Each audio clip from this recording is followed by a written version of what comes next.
Fox News alert, White House Communications Director Hope Hicks is going before the House Intelligence Committee today. She is talking to lawmakers behind closed doors as part of their investigation into Russian election meddling.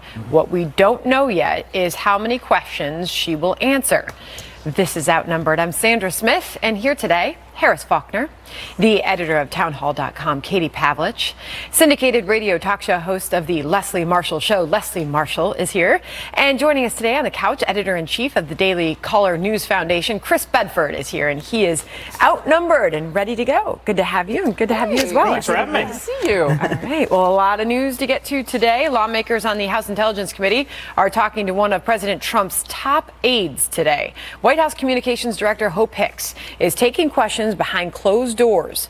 Lawmakers are likely asking her about her role in crafting the response to the news about Donald Trump Jr.'s meeting with Russians at Trump Tower back in June 2016. They're also probably asking about the administration's initial response to the Rob Porter scandal. He resigned as staff secretary after domestic violence allegations came out. Democratic Congressman Eric Swalwell is on the House Intelligence Committee. Watch what he told Bill Hemmer this morning. She certainly has knowledge about what the president knew about Russian interference, any directives he may have made in her presence, and of course, the June 9th meeting that his son took just one floor below the president's office in Trump Tower back in 2016 with Russians offering dirt on Hillary Clinton. She wasn't in that room, though.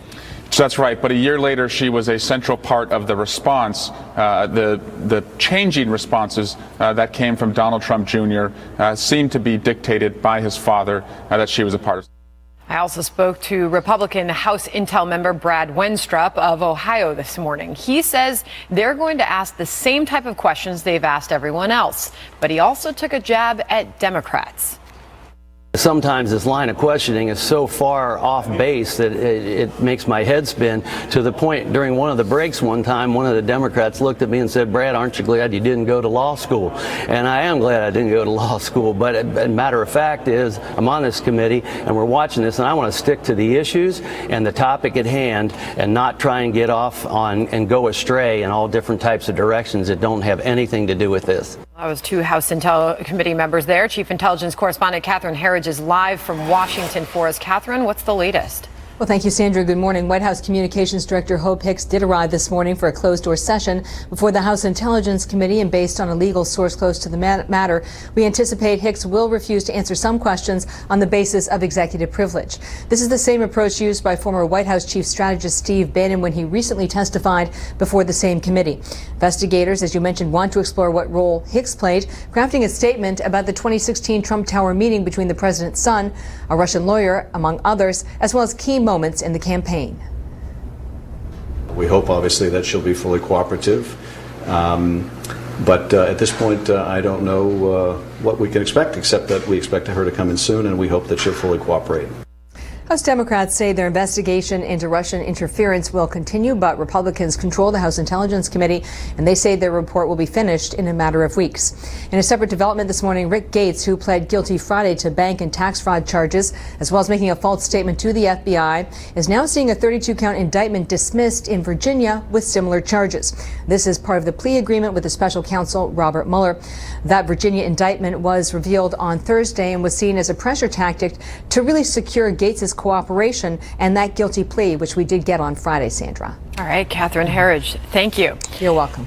So she's behind closed doors, Hope Hicks. We don't know what the questions are exactly at this point. We're waiting to hear what comes out of this. What are your expectations? They're going to be wide-ranging. It seems like everything the Democrats have done, as soon as they get somebody who's involved with the Trump administration or the campaign in front of them, they ask them questions all over it. There seems to be no limit to the lengths of the probe, but the questions they're going to be asking her is, what did she know? When did she know it, obviously? Well, how did this meeting happen with Donald Trump Jr., and then for a moment with Kushner and these people who are representing Russia? And, you know, this is kind of a thing that the Donald Trump campaign worked its way into that other political campaigns might not have, because Trump's always been a guy who wants to be the primary person. He deals with everyone himself. He's not above going down to a building project and figuring out why the floor is not on time. He talks about that a lot. So whereas maybe if it was the Rubio campaign or the Hillary campaign, they would have sent a lawyer to meet with a lawyer, a lot of the principals ended up in this room. And she's been so close to everyone that they want to figure out What does she know about And so this? close to the president, all the way through the campaign transition and into the presidency, Katie. Yeah. We don't know the questions. We also don't know what she's actually going to answer. Well, Democrats seem to wanting to focus on this Trump Tower meeting with the Russian lawyer who allegedly had dirt on Hillary Clinton. As Bill Hummer pointed out this morning, Hope Hicks was not in the room.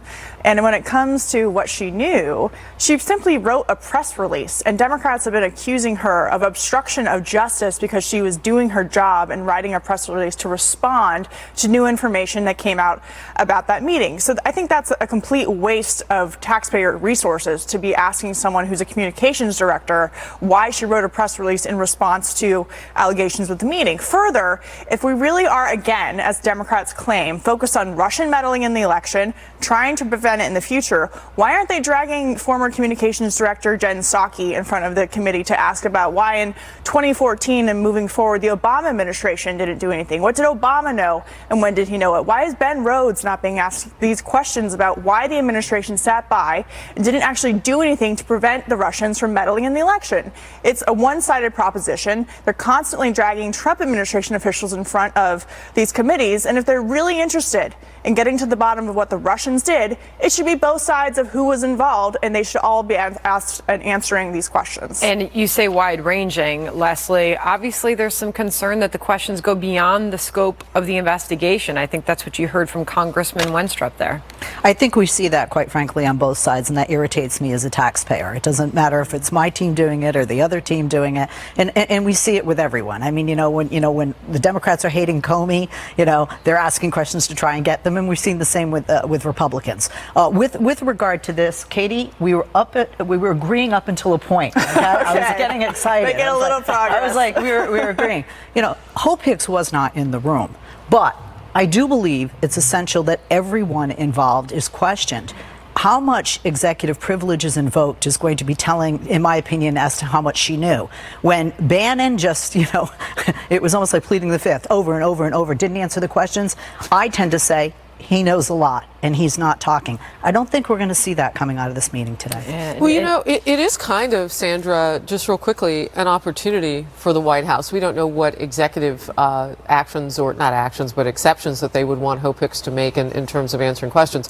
We do know that when others have gone to talk with the House Intel, that there was some line of communication between the White House attorneys and that person in the seat. We covered that here live as it was happening in Outnumbered. But this is an opportunity to tick down the list and to take more people off the list, not just with Robert Mueller's investigation, but with House Intel too. And that's something that really is good for the White House, I would think, in terms of forwarding the investigation. Just get it over with. Yeah, I mean, it almost has to happen, right? They're going to talk with whom they want. So it is kind of going down that list. We'll see. And we'll see if we get any real answers out of this. So that's happening right now. She's behind closed doors. You know what is